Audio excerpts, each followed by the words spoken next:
At E&S, we're proud to stock Westinghouse ovens, cooktops, fridges and dishwashers, and our staff are Westinghouse experts. And we won't be beaten on price. So visit one of our 9 showrooms today or shop online and get the E&S feeling with Westinghouse. Well, she might be only a little state, but the focus is on Tasmania in a very big way. And who better to speak to down in Tassie than Brent Costello from Win TV? We normally talk light and bright stuff like the Tasmania Jack jumpers and all sorts of things. And when we normally talk about Tim Payne, Brent, it's normally positive and in a great light as captain of Australia and coming back from injury. But boy, oh boy, he's been under siege. What's the vibe like down on the Shaky Isle? Yeah, it's been an interesting few days to say the least, Goss.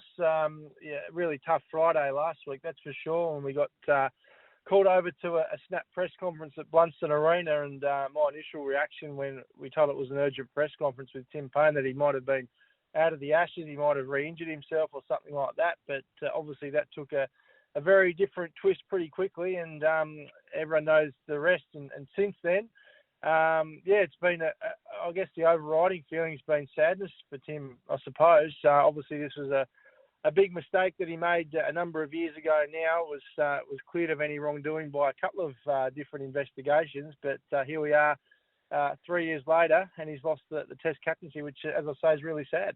Yeah, certainly he is. And I introduced you and mentioned there the Shaky Isle. Well, it was a bit of a play on words because we know it as the Apple Isle, but shaky as in it certainly has been shaken with that news. Now, just may I ask you, I saw your door stopped, Tim, when he was coming in to play in this second 11 Tasmanian game. I know you have an association with him. What do you see? What do you see and what do you hear when you're in close contact with Tim Payne as how he's holding up under the scrutiny?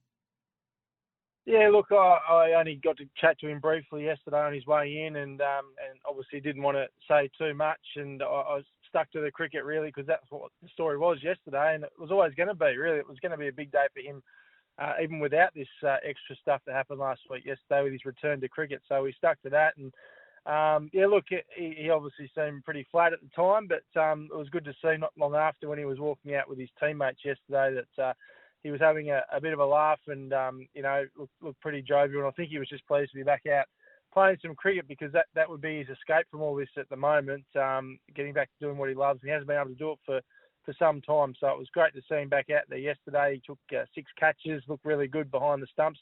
Had a bat today, not for as long as he would have liked. He only made the one run, unfortunately, before being trapped LBW. So he would have liked to spend a bit more time out there, but hopefully he gets another crack in the second innings and he can put a few runs on the board. Yeah, so Brent Costello from Win TV is our guest. We are talking about the situation down in Tassie, and we don't want to sort of go over too much old ground because a fair bit to play out. And, of course, Tim Payne's focus is keeping his spot in that Test team. Is your vibe one of a belief that he'll play in that first Test and unless he doesn't get up through fitness?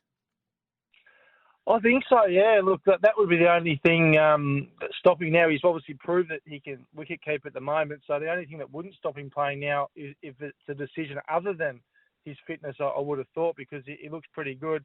The news of today, though, Goss, I'm not sure if you caught up with a pretty explosive statement from Cricket Tasmania.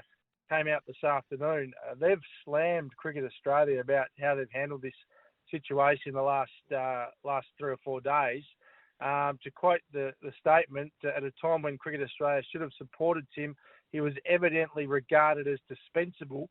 The treatment afforded to the Australian Test captain by Cricket Australia has been appalling and the worst since Bill Lawry over 50 years ago. That is very, very strong. These two, Cricket Australia and Cricket Tas and all the state associations usually work pretty well together. So the fallout from this is going to continue, and we haven't heard from Cricket Australia yet in a response to that. But gee whiz, it's taken all different twists and turns, this story. There's no doubt about that. Yeah, I saw that press release, and I saw your social media producing that. So who are the words attributed to? That's Andrew Gagan, who's the chairman of Cricket Tasmania. He's been in the role for a few years now, but they had a board meeting yesterday, and it was a unanimous expression of the board, I suppose. That's how they all feel about this situation. And obviously, Tim, as I said earlier, was cleared by Cricket Tasmania investigation, cleared by a Cricket Australia investigation, and they're wondering why he's had to resign when he was cleared all those years ago.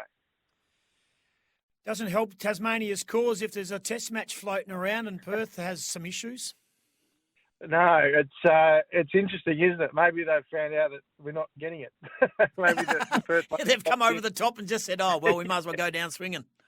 Yeah, maybe. But you're right. If it is still up for grabs, if you guys can't host it over in the Wild West, I don't know how we'll go getting it now.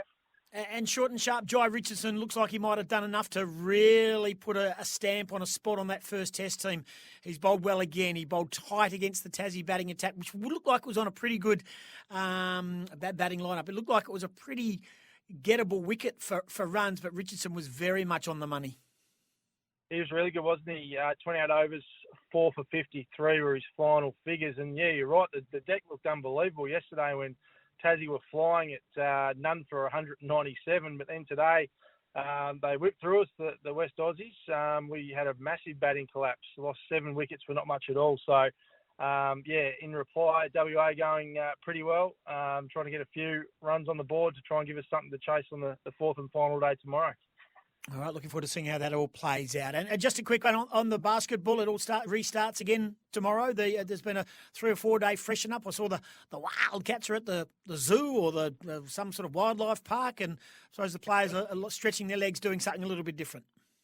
Yeah, that's it. They've been up on the northwest coast the last 3 or 4 days, most of the teams. So they've got some more games up there in Ulverston tomorrow night before the roadshow gets to Launceston on Friday night, and then back to Hobart for one game on Sunday. Then we're into the season proper, so the Jack Jumpers not too far away from hitting the court for their first official game, which we can't wait for down here. Yeah, no, absolutely brilliant. Great to have a team from Tassie in the lineup. Hey, good on you, legend. Appreciate you taking our call. I know it's been an incredibly busy time for you and all down there, all media covering what's been arguably one of the big stories of the last decade. Thanks for joining us.